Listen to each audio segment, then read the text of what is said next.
Fitur terbaru Instagram yakni stiker @yours memakan korban penipuan. Sadar atau tidak, tren @yours membuat para penggunanya menyebarkan data diri secara sukarela.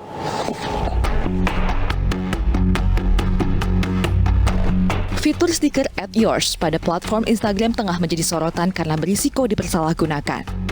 Pengguna Instagram yang menggunakan fitur @yours sebagai konten Instastory bak menerima challenge untuk mengungkap data diri.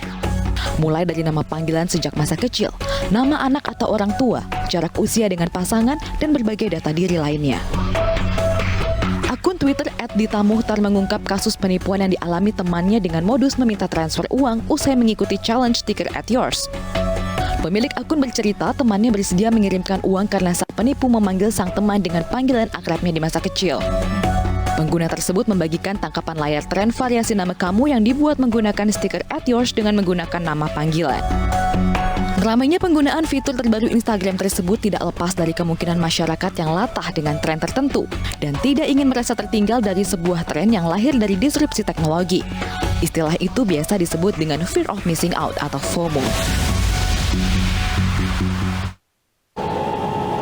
Kita akan bahas isu ini bersama dengan pakar telematika Roy Suryo. Assalamualaikum, selamat malam Mas Roy.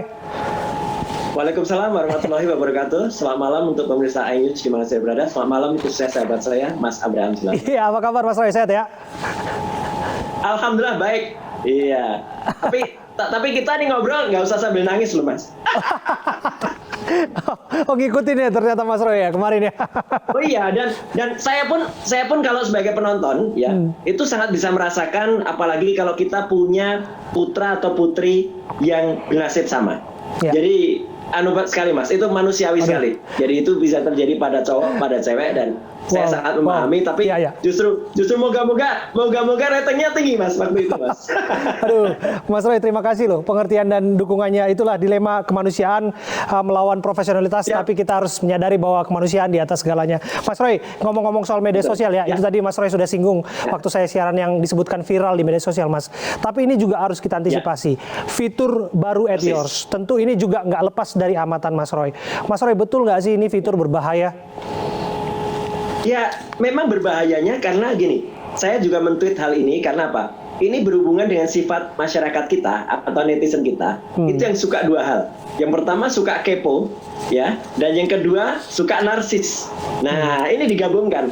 Jadi artinya gini, ketika orang narsis itu orang senang tampil dengan identitas-identitas yang mana misalnya di tempat dia tadinya berada, atau kemudian nama dia dan nama pribadi, dan inilah yang dimanfaatkan oleh kemudian orang-orang yang karena fitur ini memiliki algoritma, saya bilang ini algoritma sederhana. Jadi karena orang-orang tuh terpancing dengan adanya fitur yang muncul, dan kemudian juga ada hubungannya dengan psikologis ya. Psikologis itu misalnya contoh kasus yang ini, yang dia ketipu gara-gara dia panggil dengan nama PIM ya gitu. Karena dia padahal kan nama itu kan sebenarnya nama panggilan kecil. Setiap orang kan juga punya nickname. Maka saya pun kalau mengisi sesuatu nggak pernah pakai nickname saya Mas Abraham. Jadi artinya karena nickname itu mungkin hanya diketahui oleh close family ya, keluarga yang sangat dekat, atau bahkan dengan teman yang dekat. Dan nama panggilan ini kan juga lucu-lucu sebenarnya. Ada yang dulu ketika kita sekolah, mungkin Mas juga mengalami seusia kita, itu ada yang nama panggilannya itu nama panggilan ayah kita.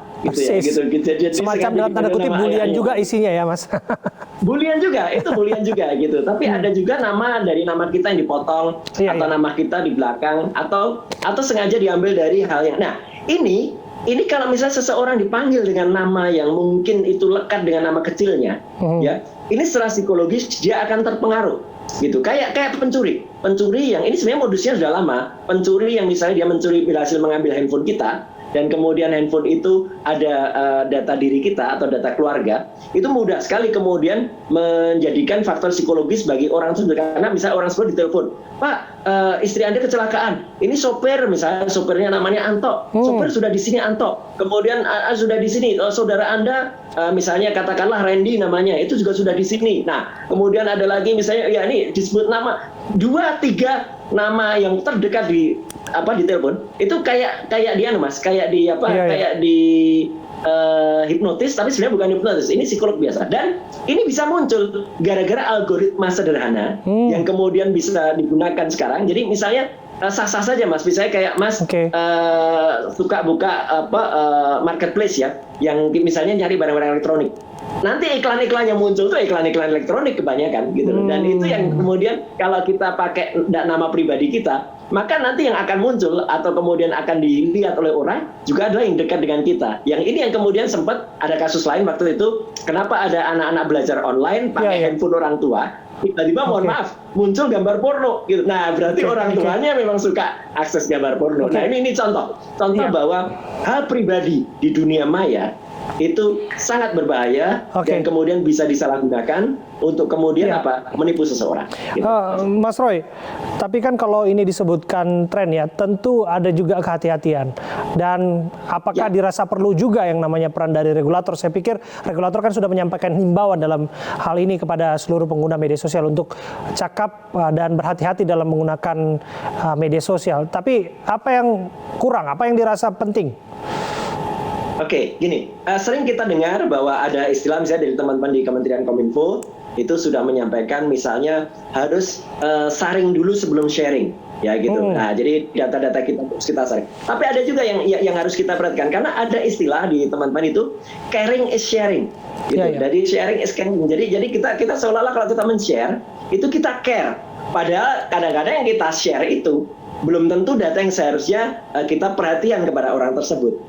Jadi memang saya melihat memang ada kurangnya ya, ini dengan segala hormat pada Kementerian Kominfo. Ayo, masyarakat Indonesia itu kan 279,4 juta pelanggan ya, kita masyarakat Indonesia. Kemudian yang punya akun sosmed itu lebih dari 170 juta. Pengakses internet 202 juta lebih. Nah, ini memang perlu literasi yang sangat bagus untuk apa? Untuk meningkatkan kapasitas dari teman-teman untuk kemudian tidak tertipu dengan hal kayak gini. Dan ini ada tren lain sebenarnya. Masih ingat nggak? Ada challenge kemudian misalnya ada truk goyang, ada challenge orang menyetop truk yang itu viral. Segala yang berbau challenge itu di Indonesia kok naik gitu loh. Misalnya ada challenge juga bagaimana kita swafoto atau selfie dari gedung tinggi. Ya gitu, sehingga ada orang naik tower yang waktu itu ada beritanya di iNews juga. Dia sebenarnya pekerja konstruksi, tapi dia bukan petugas tower, dia sampai naik gara-gara dia pengen challenge mengikuti challenge. Nah, jadi ini gabungan semuanya. Ada orang suka dengan hal sifatnya challenging, dia suka narsis, tambah dengan algoritma yang terjadi pada dunia IT yang kemudian membuat dia kemudian memudah untuk menampilkan hal seperti itu. Mas Roy, bicara soal potensi bahaya di balik penggunaan media sosial tanpa fitur At Yours ini pun sebetulnya kan sudah ada yang mengintai ya. Tapi saya ingin ketahui lebih jauh sebetulnya.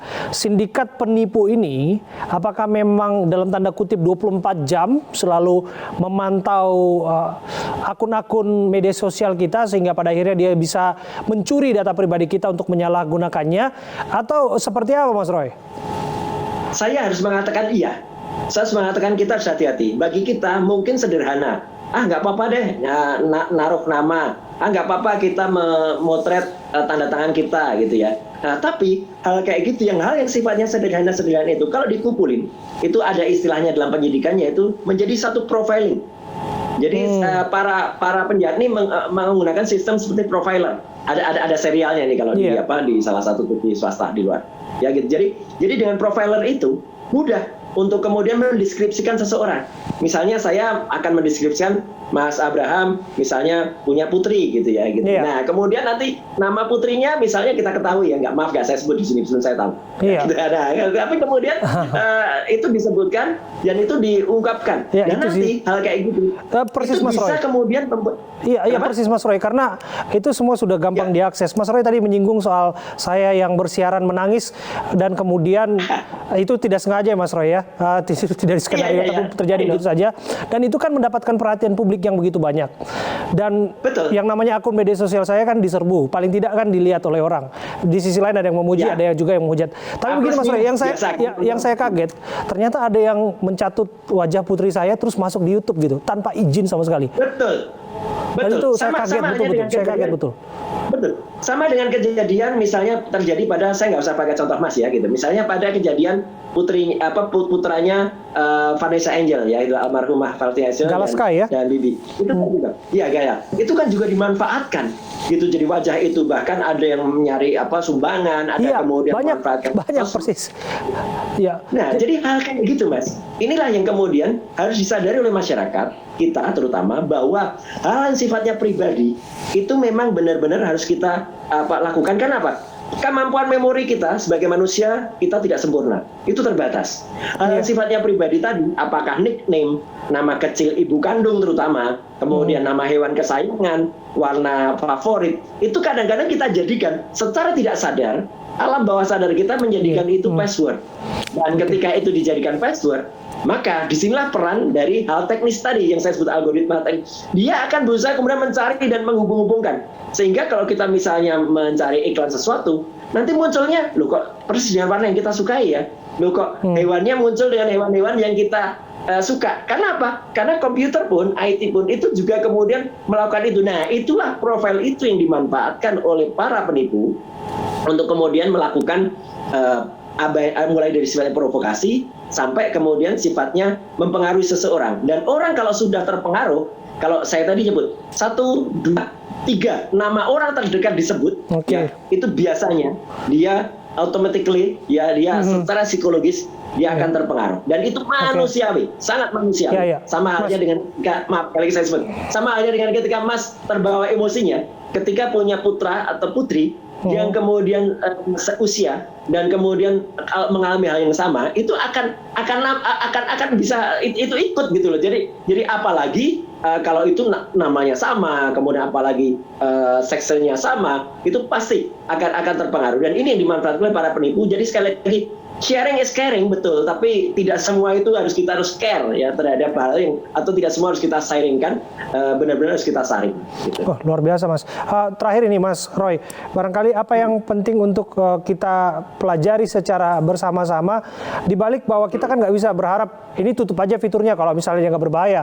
Tapi kan lagi-lagi ini kan kembali kepada kita punya kebebasan untuk berekspresi dan lain sebagainya. Ternyata ada bahaya yang mengintai di balik ini semua. Pesan Mas Roy lah untuk semua pengguna media sosial. Ya, yang pertama adalah teknologi itu memang keniscayaan yang harus kita ikuti. Orang kalau sekarang nggak bisa mengikuti teknologi, ya dia akan lewat. Benar. Ya gitu, misalnya kita nggak punya akun, kita nggak punya YouTube, kita nggak bisa zooming, kita nggak punya hal kayak gini, ya mungkin kita akan tertinggal dengan hal yang lain. Itu wajar. Tapi tidak semuanya kemudian kita harus mentah-mentah ikuti, dan tidak semuanya harus kita ikuti dengan mengikuti tren yang bukan tren kita. Contohnya gini, saya sering mengambil contoh orang buka akun di perbankan, Mas Abraham, ya, untuk teman-teman pemirsa iNews ya.